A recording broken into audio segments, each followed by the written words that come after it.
Caillou in a hurricane. Wow, it's getting really rainy and windy.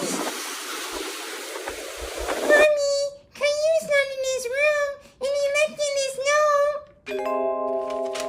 Hi, Mommy. Went for a walk. Caillou. I don't think he knows there's a hurricane coming. Look at the news. So they're saying this is an extremely dangerous and life-threatening situation. Okay, Rosie, you stay here. Boris and I will go find Caillou. Caillou, where are you, sweetie? Where are you,